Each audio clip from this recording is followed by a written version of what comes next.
Hello friends. Last lecture में हमने introduction to cost accounting start कर दिया था, जिसमें मैंने आपको कॉस्ट अकाउंटिंग की जो ऑब्जेक्टिव्स है वो हमने डिस्कस कर दिए थे। वो 5 ऑब्जेक्टिव्स जो है कॉस्ट अकाउंटिंग के वो हमने कर दिया था, जिसमें सबसे पहला था एसेटमेंट ऑफ द कॉस्ट, कि प्रोडक्ट की कॉस्ट हम निकालेंगे कि जो उसका टोटल कॉस्ट लग गया। अगर ये फोन बनाया आईफोन वालों ने, एप्पल वालों ने, तो इसकी कॉस्ट कितनी लगी उसको एसेट करेंगे। फिर उसका दूसरी चीज क्या करेंगे, प्राइस ऐसे फिक्स करने के लिए, क्योंकि आप देखो आईफोन की तो मोनोपोली है, वो जिस एंगल से अपना आईफोन बेचेंगे वो बिक जाएगा। तो उस हिसाब से वो कॉस्ट, मतलब ऐसा नहीं कि ज्यादा ही रखेंगे, बट फिर भी उनको ये जरूर जानना है कि हमारे प्रोडक्ट की कॉस्ट कितनी है, उस पर अपना प्रॉफिट मार्जिन ऐड करके वो अपना मतलब जो प्राइस है वो फिक्स कर सकते हो। तो दूसरा ऑब्जेक्टिव था असेसमेंट ऑफ प्राइस, फिर था cost control and then the cost reduction and then helping the management. वो हमने डिस्कस कर दिया था लास्ट लेक्चर में। आज के लेक्चर में हम क्या करेंगे, ये जो प्रोडक्ट बन गया है इसकी जो कॉस्ट लगी, इसमें जो जो कॉस्ट लगी है उसको हम एसेटिंग करेंगे। कि एक जैसे मोबाइल है, या अगर मैं आपने दिखा दूंगा, मेरे पास जब मैंने स्टार्ट किया था आपको पता है, तो मेरे पास मेरा रेडीमेड गारमेंट का स्टोर है। अब मैं एग्जांपल लेता हूं, अगर मैं रेडीमेड गारमेंट की फैक्ट्री खोलता हूं, तो मैं आइडेंटिफाई करूंगा, मैं जो शर्ट्स बनाता हूं, मैं जो जीन्स बनाता हूं, उनकी कॉस्ट कहां कहां पे लग रही है, उनको हम आज डिस्कस करेंगे। उनको बोलते हैं एलिमेंट्स ऑफ कॉस्ट। क्या बोलते हैं दोस्तों? Elements of cost. एक प्रोडक्ट को बनाने में जो भी खर्चा हो गया, वो जो कॉस्ट लगी, हमने पढ़ा था कॉस्ट इज एन एक्सपेंस इधर इनकर्ड और एट्रिब्यूटेबल टू प्रोडक्ट। या तो डायरेक्टली उसमें हो गया या एट्रीब्यूट हो जाएगा कि हाँ इस प्रोडक्ट के लिए ये कॉस्ट लगी। अगर हम ये प्रोडक्ट नहीं बनाते तो ये कॉस्ट नहीं लग जाती हमें। उन सारे कॉस्ट को हम पर्टिकुलर के हेड्स में क्लासिफाई करते हैं। आज हम उन्हीं चीजों को डिस्कस करते हैं। ठीक है दोस्तों, बहुत इंपॉर्टेंट रहने वाला है ये जो आज हम डिस्कस करने वाले हैं, ये बहुत इंपॉर्टेंट रहने वाला है आपके एग्जाम में। आपको किसी भी चीज के बारे में, इनमें से ये जितने भी टर्म्स मैंने यहाँ पर लिखी है, इनके बारे में आपसे पूछा जा सकता है। ठीक है दोस्तों, तो स्टार्ट करते हैं। यहाँ पे जो मैं एग्जांपल आपको लूंगा, मैं एक पर्टिकुलर मैं एग्जांपल जो यहाँ पे लूंगा, बोलूंगा सपोज रेडीमेड गारमेंट्स हम बनाते हैं, ताकि आपके लिए आसानी हो जाएगी बनाने की, क्योंकि वो सब आपने देख लिया। मैं मोबाइल के एग्जांपल लूंगा आईफोन की, तो जो बहुत सारी चीजें आ जाएगी तो थोड़ी सी कॉम्प्लिकेटेड हो जाएगी हर किसी बच्चे के लिए समझने। बट मैं अगर यहाँ पे इस जैकेट की बात करूँ तो हर किसी को पता होगा कि इस जैकेट में क्या क्या लगता है, क्या नहीं लगता है, तो आइडेंटिफाई करना बहुत आसान हो जाए। अब हम देखेंगे, सपोज ये जैकेट जो मैंने पहनी है, अगर सपोज जो फैक्ट्री वाले ये बनाते हैं, जो ब्रांड ये बनाता है, उनको अगर आइडेंटिफाई करना है इसकी कॉस्ट कितनी है, तो वो 3 हिस्सों में बेसिकली बाइफरकेट की जाती है। ठीक है दोस्तों, एक होता है मटेरियल। क्या होता है दोस्तों? मटेरियल। दूसरा होता है लेबर। तीसरा होता है एक्सपेंसेस। क्या इसमें कोई बड़ी बात है समझ? नहीं सर, बिल्कुल आसान है। किसी भी प्रोडक्ट के लिए ये 3 चीजें तो लग सकती है। एक जो इसमें मटेरियल लगा है, इसमें मटेरियल लगा है, यस सर इसमें मटेरियल लगा है। क्या लगा है इसमें? सर इसमें ये कपड़ा लगा है। ठीक है, इसमें बटन्स लगी है, इसमें चेन लगी है, ये क्या है इसमें? सर ये मटेरियल हो गया। ठीक है, तो पहला चीज तो आसान हो गया कि हाँ एक प्रोडक्ट में जो पहली चीज है, जहां तक इसके एलिमेंट्स ऑफ कॉस्ट की बात करें, तो पहला चीज इसका मटेरियल है। ठीक है, दूसरा चीज क्या है? सर इसको बनाने में लेबर लगी होगी। इज इट राइट और नॉट? यस सर, इसके लिए लेबर लगे होंगे। देयर में भी सम लेबर जो ने इस जो ये कपड़ा था इसकी कटिंग कर दी, इसकी स्टिचिंग कर दी, है ना, तो वहां पे लेबर लगा होगा। यस सर, लेबर लगा होगा। और तीसरा सर कुछ और एक्सपेंसेस लग सकते हैं which can be attributed to this product, है ना। सर ये जिस मशीन में बना उस मशीन की कॉस्ट, जिस फैक्ट्री में बना उस फैक्ट्री का रेंट, वो कुछ एक्सपेंसेस है। अगर मैं ये प्रोडक्ट नहीं बनाता तो शायद मुझे वहां पे इलेक्ट्रिसिटी की जरूरत नहीं पड़ती, शायद मुझे वो मशीनरी जरूरत नहीं पड़ती जैकेट बनाने की। तो that can be considered expenses and that will be attributed to this product. I hope आपको ये 3 चीजें समझ आ गई। अगर आपसे पूछा जाएगा कि elements of cost of the product है, तो आप बता देना क्या?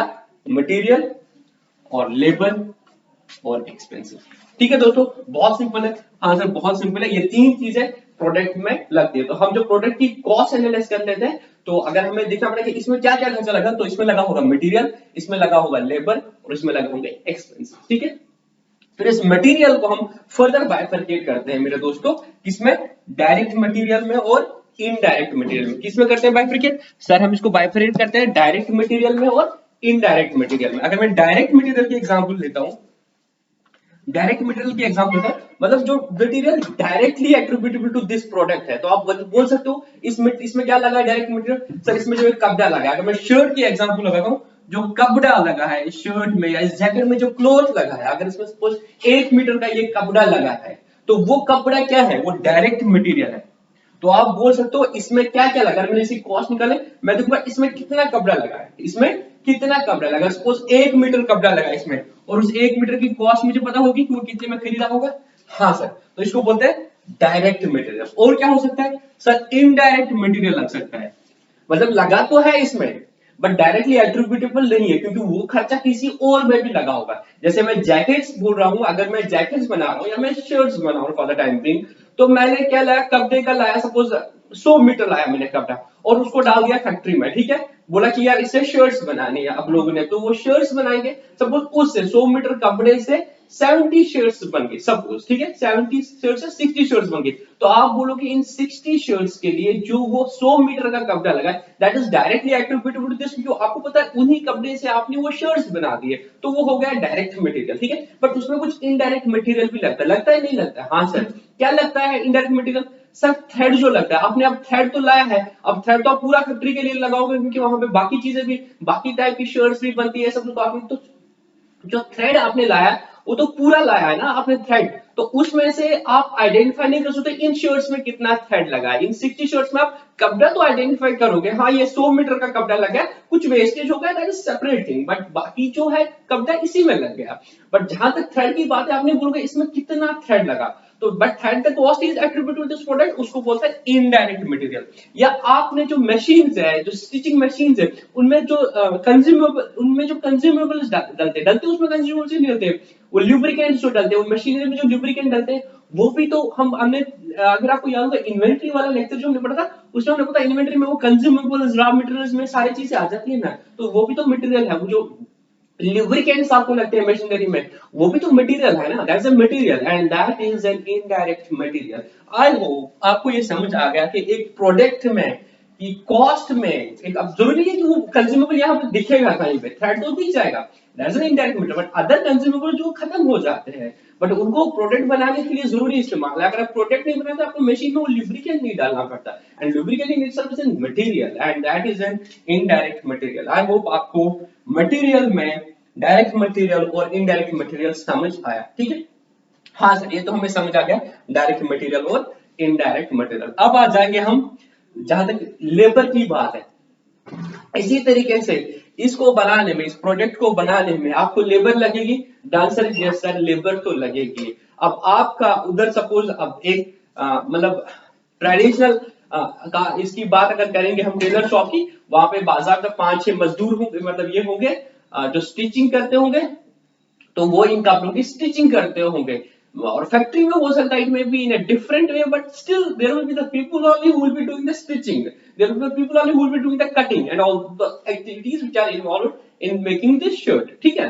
तो वो सारी वहां पे हो जाएंगे, वो क्या हो जाएंगे सर, उनको बोलेंगे लेबर। जो वहां पे लेबर लगी इन प्रोडक्ट्स को बनाने में, उनको बोलेंगे आप लेबर, उन पे जो खर्चा हो गया दैट्स द लेबर कॉस्ट, उनको जो आपने पे करना पड़ा। अब लेबर को हम फर्दर बाइफरकेट करते हैं डायरेक्ट लेबर में और इनडायरेक्ट लेबर में। अब बोलोगे सर इतना चीज क्यों करना है, कॉस्ट लग गई ना, बट आपने वही बोला हमें एनालाइज कर लेना है हर प्रोडक्ट की कॉस्ट में कितनी कितनी चीजें हमें लग गई, ताकि हम देखेंगे कहां पे हम कॉस्ट रिडक्शन कर सके। क्योंकि जब हम आगे में आपको ले जाऊंगा दोस्तों, हम टेक्निक्स पढ़ेंगे कॉस्ट अकाउंटिंग, जिसमें हम पढ़ेंगे स्टैंडर्ड कॉस्टिंग, तो हम पहले ही फिक्स करते हैं कि यार दीस आर द स्टैंडर्ड्स, यहाँ पे इस शर्ट के लिए तो 1.5 मीटर ही लगना चाहिए, इस शर्ट के लिए एक बंदा ही लगना चाहिए, मतलब एक बंदा मतलब का 2 घंटा ही लगना चाहिए लेबर आवर्स इसमें इसमें इसी तरह से मटेरियल इतना लगना चाहिए, लेबर इतना लगना चाहिए, और वेरिएबल एक्सपेंसेस कुछ होंगे तो इतना लगना चाहिए। वो हम एनालिसिस बाद में करते हैं, तो उस वहां तक पहुंचने के लिए जरूरी है पहले हम आइडेंटिफाई तो करें कौन कौन से कॉस्ट होते हैं, फिर उनके हम स्टैंडर्ड चेक करेंगे कि अगर हमारे पास हमें 100 शर्ट बनाने, तो एक शर्ट के लिए हमें ऑन एन एवरेज 1 आवर लगना चाहिए बंदे का। फिर देखेंगे हमारे इतने मजदूर थे, तो क्या इन्होंने इतने में इतने शर्ट बनाए, अगर नहीं बनाएंगे तो उनकी इनएफिशिएंसी को देखेंगे, फिर देखेंगे कि क्या वो आइडल थे तभी हो गया, या हमारे पास प्रोडक्ट नहीं था, हमारे पास रॉ मटेरियल नहीं था और हमें बंदों को बिठाना पड़ा। तो इन चीजों को एनालिसिस करने के लिए पहले जरूरी तो है कि हम जाने कॉस्ट को, फिर हम बेंचमार्क सेट करेंगे, वो हम कॉस्ट की टेक्निक्स लाएंगे। तो ये बात याद रखो, ऐसे फजूल में नहीं पढ़ना किसी चीज को कि सर क्यों कर रहे हैं, इसका आगे काम आ जाएगा मेरे दोस्तों, मैं तब आपको दिखा दूंगा ये सारी चीजें, ठीक है। तो हम लेबर को भी आइडेंटिफाई करते हैं डायरेक्ट लेबर में और इनडायरेक्ट लेबर में। अब फैक्ट्री को विजुअलाइज करने की कोशिश करो, अगर कुछ याद नहीं आ रहा सुई धागा वाला एग्जांपल करो, उसमें जो फैक्ट्री में बहुत सारे लोग होते हैं, या कोई भी मूवी में जिसमें या आपने प्रैक्टिकली देखा होगा कि फैक्ट्री है, वहां पर बहुत सारे बंदे हैं जो स्टिचिंग करते हैं, ठीक है। तो वो जो बंदे स्टिचिंग कर रहे हैं इन प्रोडक्ट्स की, जो वो शर्ट्स, जो डायरेक्टली बंदे वो बैठे हैं उन मशीन पे, मशीन पे जो शर्ट्स बना रहे हैं, जो बंदे कट कर रहे हैं इसका raw material, they will be considered as direct labour. The labour which is directly attributable, which is directly linked with the product, जो डायरेक्टली प्रोडक्ट पे काम करते हैं वो आपका डायरेक्ट लेबर कहलाया जाएगा। क्या इसके बगैर भी कोई और होता है? Yes sir, there is a concept of the indirect labour. वो अब यहाँ पे लेबर मजदूर को मत रखो, हालांकि प्रोडक्ट में कंटेक्स्ट में आप बोल सकते हो मजदूर, बट आपके ऑफिसर्स भी हो सकते हैं वहां पे। एग्जांपल, आपकी फैक्ट्री है मेरे दोस्तों, आप विजुअलाइज करो, एक फैक्ट्री है जिसमें मेरे 10 बंदे हैं, ठीक है। 2 रो है, एक रो से 5, दूसरे रो में 5 बंदे हैं, ठीक है, जो ये शर्ट्स बनाते हैं, ठीक है। वो 10 बंदे जो है उनकी जो कॉस्ट है, that is the direct cost, the answer is yes, ठीक है। अब क्योंकि आप एक यूनिट पे नहीं बना सकते ना, मतलब आप इसको cost, there is a concept called cost object, जो मैंने अपने नोट्स में कवर कर दिया है। अब जैसे यही मैं शर्ट्स बना रहा हूं, तो आप बोल सकते हो ये मेरा कॉस्ट ऑब्जेक्ट है, ठीक है। मैंने देखना है इस शर्ट्स में मुझे कितनी कॉस्ट लग रहा है, सर कॉस्ट ऑब्जेक्ट। वहां पे तो बहुत सारे यूनिट्स बन सकते हो, तो आप कॉस्ट ऑब्जेक्ट वाइज कॉस्टिंग करते हो कि ये 100 शर्ट्स बनाने में मेरे कितनी लेबर लग गई, ठीक है। तो वहां पे वो जो 10 बंदे हैं उनकी जो मैंने लेबर पे कर दी, that is a direct labour, क्योंकि वो डायरेक्टली उस पे शर्ट पे काम करते हैं, ठीक है। बट फैक्ट्री में मेरे दोस्तों, वहां पे मेरे पास सुपरवाइजर भी है। अब मुझे पता है कि मेरी ये जो शर्ट्स बनती है इस पर ये 10 बंदे काम करते हैं, मेरे जीन्स जो बनते हैं उनमें और 5 बंदे काम करते हैं, ठीक है ना, और भी कुछ बनता है उनमें 4 बंदे काम करते हैं। तो उन जीन्स के लिए, उन शर्ट्स के लिए, उन जैकेट्स के लिए जो बंदे डायरेक्टली वो काम करते हैं, कोई शर्ट बनाता है तो उसके लिए शर्ट का जो वो बंदा है, that's the direct labour. But in सबको, जो शर्ट्स बनाते हैं, जो जीन्स बनाते हैं, जो जैकेट्स बनाते हैं, एक दो बंदे हैं जो कॉमन सुपरवाइजर्स है, वो खुद नहीं करते हैं किसी प्रोडक्ट पे काम, बट वो सबको नजर रखते हैं। तो क्या वो आपको नहीं लगता that's a labour expense? Yes sir, that's a labour expense. Is it direct और इनडायरेक्ट? क्या वो सुपरवाइजर डायरेक्टली इस पे काम करता है? The answer is no. वो सिर्फ देखता है कि इसका काम कैसा कर रहा है, जो जीन्स वाला वो सबको देखता रहता है। तो सुपरवाइजर की जो सैलरी है, दैट्स एन इनडायरेक्ट लेबर, क्योंकि वो प्रोडक्ट में कहीं ना कहीं लग तो रहा है ना, मतलब डायरेक्टली नहीं लग रहा बट इनडायरेक्ट तो लग रहा है ना। अगर आप वो बंदे का जीन्स नहीं बनाते तो आपको वो सुपरवाइजर रखने की जरूरत ही नहीं पड़ती। तो सुपरवाइजर रखना is necessary for the product, but it's not directly attributed to that product, so it will be considered as an indirect labor। ठीक है दोस्तों, हाँ सर बिल्कुल समझ आ गया। और मटेरियल और लेबर के बगैर, मगर या तो आप किसी भी कॉस्ट को आइडेंटिफाई करो कि हाँ ये मटेरियल में आएगा तो मटेरियल में आ जाएगा, वेदर डायरेक्ट और इनडायरेक्ट, या आप बोलोगे कि वो लेबर में आ जाएगा, चाहे डायरेक्ट या इनडायरेक्ट, बट उसके बगैर भी कोई खर्चे आपके हो सकते हैं उस फैक्ट्री में, they are known as expenses. ठीक है दोस्तों, हाँ सर उनको बोलेंगे हम एक्सपेंसेस। अब ये जो एक्सपेंसेस हो सकते हैं, again they can be either direct expenses और they can be indirect expenses.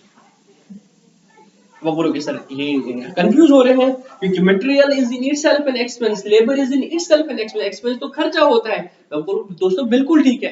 तो एक रूल होता है, specific rule will prevail over a general rule. Actually ये specific term will always prevail over a general term. मैं जैसे आप लोग अभी अकाउंटिंग भी पढ़ रहे होंगे मेरे पास, और जब हम ट्रेडिशनल अप्रोच में पढ़ते हैं कि whether a debtor is a personal or a debtor is a real account, because some people say that in modern approach we say debtor is an asset only ना, तो real में हम बोलते हैं assets or the properties of the business they are the real, debtor is real।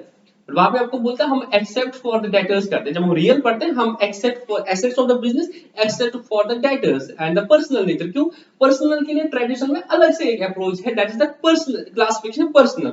तो जो specific classification will prevail over the general classification. Assets में debtor भी आ जाता है, बट आप बोलोगे डेटर के लिए स्पेसिफिक प्रोविजन है, that is a personal nature, तो पर्सनल में आ जाएगा। ठीक है दोस्तों, इसी तरीके से यहाँ पे मैंने आप बोलोगे सर मटेरियल भी एक्सपेंस है, लेबर भी एक्सपेंस है। मैं बोलूंगा मटेरियल लेबर के लिए अलग से हमने हेड्स रखे हैं ना, तो अगर वो मटेरियल है तो वो यहाँ पे आएगा, अदर मटेरियल नहीं है, लेबर है नहीं, लेबर भी नहीं है तो एक्सपेंस में आएगा, तो बाकी जो खर्चे आ जाएंगे तो वो हो जाएंगे मेरे एक्सपेंसेस। अब again the expenses can be either the direct expenses और they can be the indirect expenses. अब आप बोलोगे सर ये ज्यादा हो गया, ज्यादा बिल्कुल नहीं है, आसान से पढ़ेंगे। अब डायरेक्ट एक्सपेंस में क्या आ जाएंगे, आप विजुअलाइज करने की कोशिश करो। आपकी फैक्ट्री है, फैक्ट्री में कुछ खर्चे ऐसे हो रहे हैं which can be directly attributed that to that product, directly उस प्रोडक्ट पे लग रहे हैं and they are neither material, they are neither labor, then they will be considered as the direct expenses. Example आपके पास एक ऑर्डर आया, रातों रात आपके पास ऑर्डर आया कि एक बड़े बंदे की बेटी की शादी है और इतने कपड़े सिलने हैं, ठीक है दोस्तों, आपके पास लिमिटेड स्पेस था, आप लिमिटेड मशीनरी थी आपकी, पर आपके पास एक मेरे बंदे की शादी बोल रहे हैं, कुछ भी आपके पास बड़ा ऑर्डर आ गया, तो आपको क्या करना, आप ऑर्डर को छोड़ नहीं सकते हो क्योंकि आपको धंधा तो करना है, कमाना है, आप ऑर्डर को छोड़ नहीं सकते, बट आपके पास अपनी प्रोडक्शन कैपेसिटी नहीं है। What you do for those products, you can get some machinery on higher charges. yes sir, हमारे पास क्या है, हमारे पास मशीनरी नहीं है ना, कोई बात नहीं, हमारे पास अपने पास जो अगर 10 मशीन है, हमें पता है कि हमें इसके लिए 20 मशीनें लगेंगे, तो 10 मशीनें और खरीदेंगे मार्केट से और 10 बंदे और हायर करेंगे, तो वो जो मशीन्स मैंने 10 और परचेज कर दी फॉर दिस ऑर्डर, तो इस ऑर्डर के लिए अगर मुझे देखना पड़ेगा मेरी कॉस्ट कितनी लगी, जो मटेरियल लगा वो लगा, जो मैंने लेबर लाई अपनी और जो और खरीदी वो लेबर में आएगा, और जो ये मैंने मशीनरी परचेज कर दी, मतलब सॉरी हायर पे ले ली, भाड़े पे ले ली, इसके लिए जो मैंने चार्जेस पे कर दिए, सपोज इसके लिए मुझे स्पेस भी लेना पड़ा, तो स्पेसिफिकली इस कॉस्ट ऑब्जेक्ट के लिए जो मैंने अलग से खर्चे कर दिए हैं या डायरेक्टली इसके लिए कर दिया, अगर ये ऑफर नहीं लेता तो मैं वो खर्चे नहीं करता, तो मेरे कहना है जाके डायरेक्ट एक्सपेंसेस। या मैं दूसरी एग्जांपल देता हूं, अगर आप किसी ब्रांड की चीजें बनाते हो, ठीक है, अगर आप किसी ब्रांड की चीजें बनाते हो, किसी की टेक्नोलॉजी के बेस पे कोई चीज बनाते हो, आप उसको रॉयल्टी देते हो मेरे दोस्तों, क्या देते हो, रॉयल्टी देते हो, ठीक है। और अब रॉयल्टी जो है, वो आप that is directly linked to the product. Yes sir, आपको फी देनी पड़ती है, डायरेक्टली टुवर्ड्स दैट प्रोडक्ट, ठीक है। तो वो मटेरियल भी नहीं है, वो लेबर भी नहीं है, वो क्या है, वो डायरेक्ट एक्सपेंस आएगा। जो रॉयल्टी आप पे करोगे उस प्रोडक्ट के लिए, तो वो आपकी क्या कहलाई जाएगी, रॉयल्टी। या स्पेशल मशीनरी आपने हायर कर दी, उसकी चार्जेस जो है वो आपके डायरेक्ट एक्सपेंस आ जाएंगे। और फिर आ जाएंगे इनडायरेक्ट एक्सपेंसेस। अब वो फैक्ट्री है, फैक्ट्री अगर आपने रेंट पे लिया है, तो उसमें जो है उसमें जीन्स भी बन रहे हैं, उसमें शर्ट्स भी बन रहे हैं, तो अगर आप ये सारी चीजें नहीं बनाते, आपको फैक्ट्री रेंट पे लेने की जरूरत नहीं पड़ती, आपकी जो मशीनरी है, आपको उसकी जो डेप्रिसिएशन लग रही है, आपको जो इलेक्ट्रिसिटी लग रही है, ये सारी चीजें जो है they are incurred only because you are producing the goods. If you will not be producing the good, you will not be having the factory. So the expenses incurred on in the factory or expenses, and they will be considered indirect expenses because वो आप shirt के लिए directly attributable नहीं कर सकते हो, jeans के लिए नहीं कर सकते हो, बल्कि इन सब के लिए क्यूमुलेटिव बेस पे लगता है, तो उसको बोलते हैं इनडायरेक्ट एक्सपेंसेस। ठीक है दोस्तों, आपको समझ आया? हाँ सर, तो जरा रिवाइज कर लेते हैं, हमने क्या पढ़ा सर, हमने पढ़ा जो एलिमेंट्स ऑफ कॉस्ट है, मतलब किसी भी प्रोडक्ट की कॉस्ट निकालने के लिए इसमें जो चीजें लगी है उनको एलिमेंट्स बोलते हैं। इनको हम बायफरकेट से either they will be material और दे विल बी लेबर और they will be expenses. As far as material is concerned, we still further bifurcate them into two things. One is direct material and another is indirect material।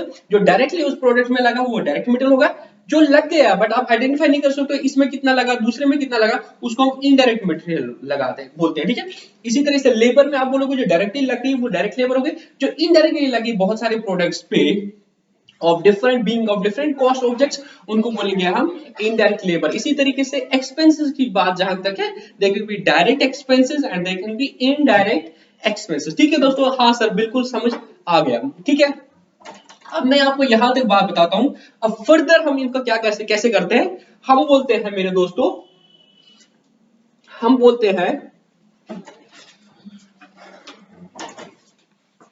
ये जो मेरा direct material है मेरे दोस्तों, ये direct material जो है, मैं पहले नोट करूंगा, डायरेक्ट मटेरियल, डायरेक्ट लेबर और डायरेक्ट एक्सपेंसेस, ये तीन चीजें।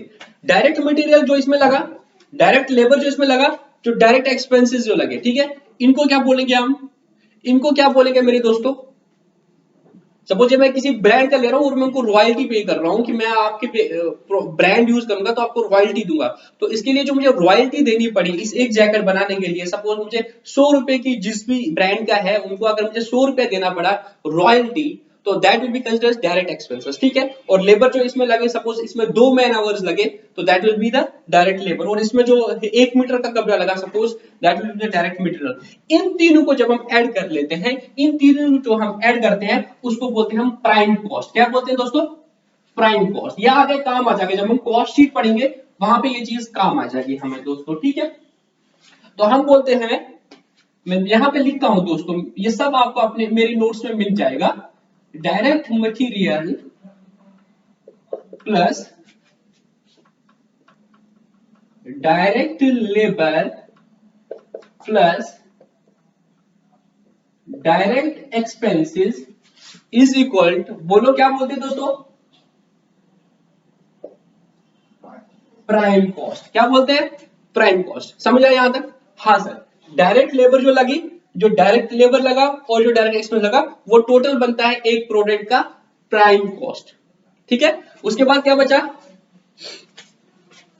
सर, उसके बाद बचा indirect material, indirect labour, indirect expenses. मैं यहां पे लिखता हूं मेरे दोस्तों, indirect material plus indirect expenses plus indirect labour plus indirect expenses is equal to overheads. आपने ये वर्ड सुना होगा, ओवरहेड्स। तो क्या होता है ओवरहेड्स? इनडायरेक्ट मटेरियल जो लगा, इनडायरेक्ट लेबर जो लगा और इनडायरेक्ट एक्सपेंसेस जो लगे, इनको हम बोलते हैं ओवरहेड्स। क्या बोलते हैं? ओवरहेड्स। अब मुझे ये भी रब करना है,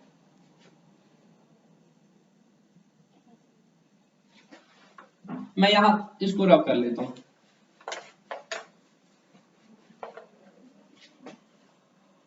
आपको ओवरहेड्स समझ आया? अगर आपको बोलेंगे ओवरहेड्स क्या होता है, तो आप बोलोगे इनडायरेक्ट एक्सपेंसेस, इनडायरेक्ट मटेरियल और इनडायरेक्ट लेबर जो लगता है, इन सबको हम ओवरहेड्स बोलते हैं, ठीक है। और जिनको हम डायरेक्टली आइडेंटिफाई करेंगे वो या तो डायरेक्ट मटेरियल होगा या डायरेक्ट लेबर होगा या डायरेक्ट एक्सपेंस होगा। और उन तीनों को जब हम मिलाते हैं, एक प्रोडक्ट में कितना डायरेक्ट मटेरियल लगा उसका कॉस्ट, प्लस कितनी डायरेक्ट लेबर लगे उसकी कॉस्ट, और कितना डायरेक्ट एक्सपेंसेस लग गया, उन सबको मिला के वो डायरेक्ट क्या बन जाएंगे, प्राइम कॉस्ट बन जाएंगे, ठीक है दोस्तों।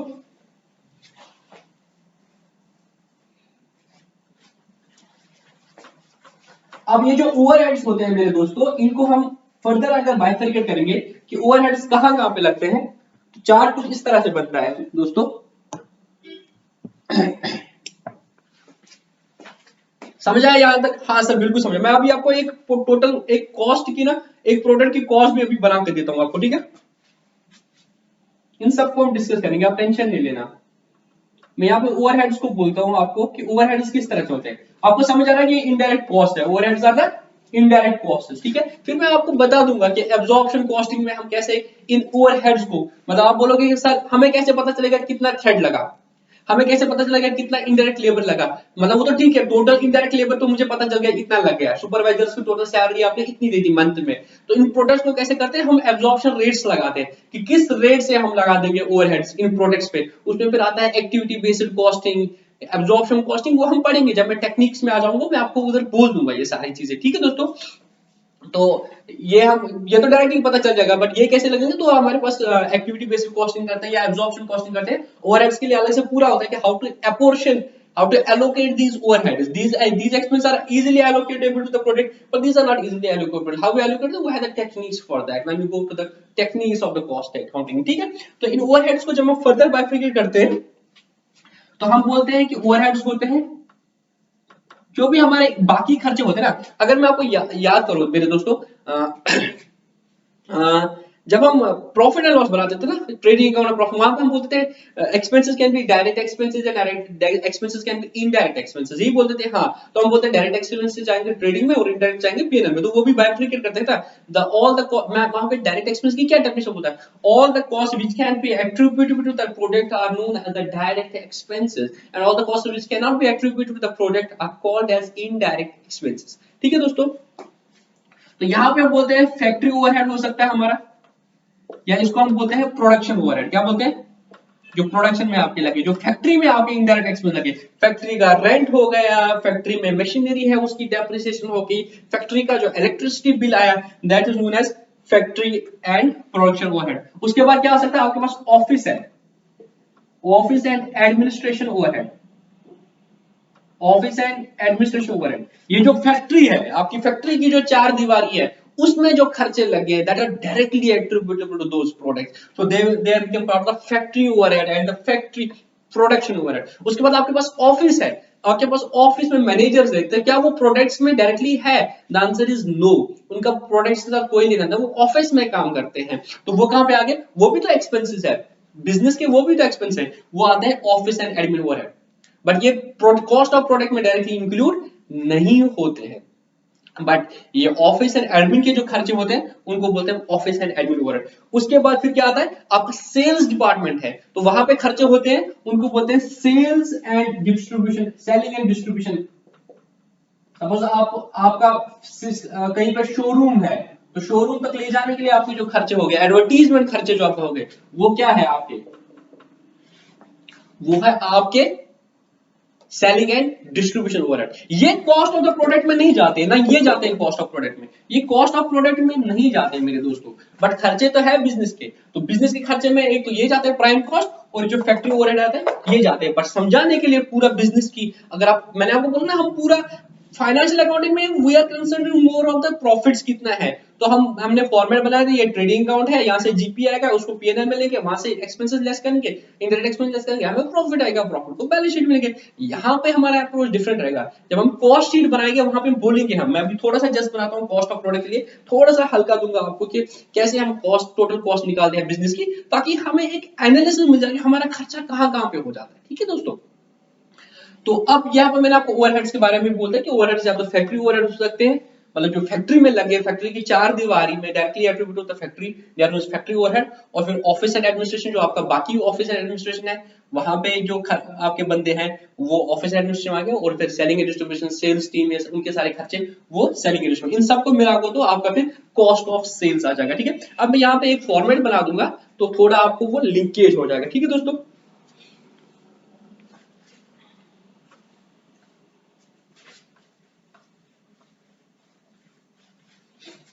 यहाँ पे जो मैंने ऊपर बात कर दी इनडायरेक्ट लेबर और इनडायरेक्ट मटेरियल और इनडायरेक्ट एक्सपेंसेस की, ये मैंने बोला जो फैक्ट्री में आपके लगे, ओनली इन द फैक्ट्री जो आपके लगे। अब इनको जब आप मिक्स ऐड करते हो तो ये फॉर्मेट कुछ इस तरह से बनता है, मैं यहाँ पे बनाने की कोशिश करूंगा, हालांकि ऊपर तक मैंने बनाया। हम बोलते हैं direct material plus direct labour plus direct expenses, इन तीन को हम ऐड करते हैं। इस पे आपको क्वेश्चन आ सकता है मेरे दोस्तों, वो बन जाएगा prime cost. Direct material plus direct labour plus direct expense equal to prime cost. Prime cost में हम ऐड करते हैं फैक्ट्री ओवरहेड।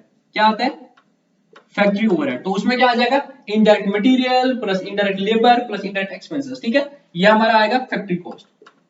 इसको जब हम ऐड करते हैं प्राइम कॉस्ट में फैक्ट्री ओवरहेड ऐड करते हैं, आप बोलोगे फैक्ट्री में कितना कॉस्ट लगा है, that is known as factory cost. कभी आपने सुना होगा कि factory outlet they are selling at the factory cost, अगर ऐसी कोई यूनिवर्सिटी में तो इतने ही कॉस्ट वो उस प्रोडक्ट में ऐड करते हैं, तो जो इनकी फैक्ट्री कॉस्ट है। ये आप बिजनेस के एंगल से देखो, बिजनेस को इन प्रोडक्ट्स को बनाने के लिए कितनी कॉस्ट लगी, that is this and the indirect expenses. इसके बाद वो अगर निकालेंगे कि ऑफिस एंड एडमिनिस्ट्रेशन के जो खर्चे लगे, ऑफिस एंड एडमिन के जो खर्चे लगे, ठीक है, इसको बोलते हैं प्रोडक्शन कॉस्ट। क्या बोलते हैं, कॉस्ट ऑफ प्रोडक्शन। क्या बोलते हैं हम इनको, कॉस्ट ऑफ प्रोडक्शन।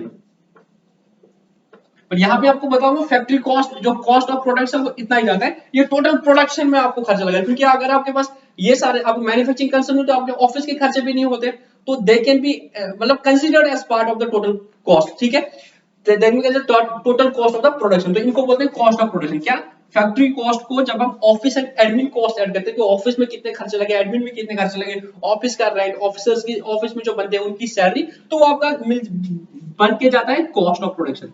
ठीक है, ये आपका कॉस्ट ऑफ प्रोडक्शन आ जाएगा। और इसमें आप क्या करते हो ऐड, जो आपके सेलिंग एंड डिस्ट्रीब्यूशन एक्सपेंसेस हो गए, इनको जब आपने ऐड कर दिया तो आपका आएगा कॉस्ट ऑफ सेल्स। तो आपका इस तरह से आप एनालाइज कर पाते हो। बट अगर मैं बार बार ये बोल रहा हूं, जहां तक प्रोडक्ट्स की बात है वो यहां तक ही आ जाती है, उन प्रोडक्ट्स की आप जब कॉस्ट निकालते हो वो यहां तक आता है फैक्ट्री कॉस्ट तक। ठीक है, तो फिर आप बोलते हैं कि ऑफिस में जितने खर्चे वो ऐड करते हैं वो कॉस्ट ऑफ प्रोडक्शन कहलाएगा, और उसमें सेलिंग एंड डिस्ट्रीब्यूशन करना वो आ जाएगा cost of sales. Cost of sales फिर क्या करोगे, फिर इस पे ऐड करोगे जो आपका प्रॉफिट होगा, वो आपका आ जाएगा सेल्स। तो इस तरीके से जो आपका वो वाला अप्रोच था, जो हम ट्रेडिंग अकाउंट और पीएनएल बनाते हैं, यहां से ट्रेडिंग अकाउंट में सेल्स, यहाँ पे परचेजेस, यहाँ पे जीपी यहां से फिर एक्सपेंसेस, फिर प्रॉफिट आता है। ये जो प्रॉफिट आता है with respect to sales and all the expenses direct और इनडायरेक्ट एक्सपेंस, इसको जब हम कॉस्टिंग में करते हैं तो दिस इज द फॉर्मेट। तो इस तरीके से हम करते हैं मेरे दोस्तों। हम क्या करते हैं, हम बोलते हैं डायरेक्ट मटेरियल कितना लगा, डायरेक्ट लेबर कितना लगा और डायरेक्ट एक्सपेंस कितना लगा, तो वो मेरी प्राइम कॉस्ट कहलाई जाएगी। फिर प्राइम कॉस्ट को ऐड करता हूँ फैक्ट्री में कितना इनडायरेक्ट मटेरियल लगा, इनडायरेक्ट लेबर लगा और इनडायरेक्ट एक्सपेंस लगा, वो मेरा फैक्ट्री ओवरहेड कहलाएगा। तो टोटल मिलाकर फैक्ट्री कॉस्ट जाएगा। उससे फिर office and admin cost add हो जाएगा, वो मेरा कॉस्ट ऑफ प्रोडक्शन हो जाएगा। कॉस्ट ऑफ प्रोडक्शन में सेलिंग एंड डिस्ट्रीब्यूशन हो मेरा कॉस्ट ऑफ सेल्स आएगा। फिर देखो कितने में बेचा, डायरेक्ट में सेल्स। इस तरीके से हम बाइफरकेशन करते हैं कॉस्ट का। ये था कॉस्ट ऑफ प्रोडक्ट्स एलिमेंट्स की बात, ये जो 6 चीजें मैंने ऊपर बता दी थी, तो इनको बोलते हैं एलिमेंट्स ऑफ कॉस्ट। ठीक है, तो ये बहुत इंपॉर्टेंट था आपके एग्जाम के लिए। तो किसी भी प्रोडक्ट की कॉस्ट अपने निकालनी है तो इन 6 में हम बेसिकली 3 में करते हैं, मटेरियल, लेबर और एक्सपेंसेस। फिर मटेरियल में बोलते हैं डायरेक्ट और इनडायरेक्ट, लेबर में भी डायरेक्ट और इनडायरेक्ट, और एक्सपेंस में भी डायरेक्ट इनडायरेक्ट। और फिर डायरेक्ट मटेरियल, डायरेक्ट लेबर और डायरेक्ट एक्सपेंस को बोलते हैं prime cost, indirect material, indirect expense और इनडायरेक्ट लेबर को बोलते हैं ओवरहेड्स। ठीक है, फिर अगर कॉस्ट शीट बनानी होगी वो कुछ इस तरीके से बन जाती है मेरे दोस्तों। ठीक है, तो ये था आज का लेक्चर, आज का टॉपिक। इसमें हमने एलिमेंट्स ऑफ कॉस्ट पढ़ा था। कल के लेक्चर में हम क्लासिफिकेशन ऑफ कॉस्ट करेंगे। उसमें one of the classification is on the base of elements. वैसे क्लासिफिकेशन नथिंग बट क्लास में कुछ क्राइटेरिया रहते हैं, वो भी बहुत इंपॉर्टेंट लेक्चर होने। उसमें जो मेजर पार्ट था वो हमने आज ही कर दिया, क्योंकि it is nothing but classification of cost on the basis of elements. क्या क्या एलिमेंट्स है कॉस्ट में, उस तरह से एक क्लासिफिकेशन। दूसरा क्लासिफिकेशन रहता है फिर on the basis of functions, जिसमें हम बोलते हैं मैन्युफैक्चरिंग कॉस्ट और फिर कमर्शियल कॉस्ट। वो सारी चीजें हम कल के लेक्चर में करेंगे। ठीक है दोस्तों, थोड़ा सा स्लो जाता है क्योंकि बच्चे बोलते हैं कि सर एक एक घंटे का रिटेन नहीं हो पाता, तभी मैंने डिसाइड किया कि आधे आधे घंटे के ही लेक्चर रखेंगे। बट मैं अगेन वही बात बोलता हूँ कि जो बाकी फैकल्टीज ने या बाकी जगहों पे ये डर है बच्चों को कि 2-2 मंथ के लेक्चर्स हैं, ऐसा कुछ नहीं है। हम आधे आधे घंटे करेंगे और हो सकता है 4 से 5 लेक्चर होंगे, बट आहिस्ता आहिस्ता करेंगे ताकि सबको रिटेन हो जाएगा। आपके पास टाइम भी अभी बहुत है। ठीक है, और नोट्स ऑलरेडी मैंने आपको शेयर कर दिए। ठीक है, तो कल के लेक्चर में हम क्लासिफिकेशन ऑफ कॉस्ट पढ़ते हैं।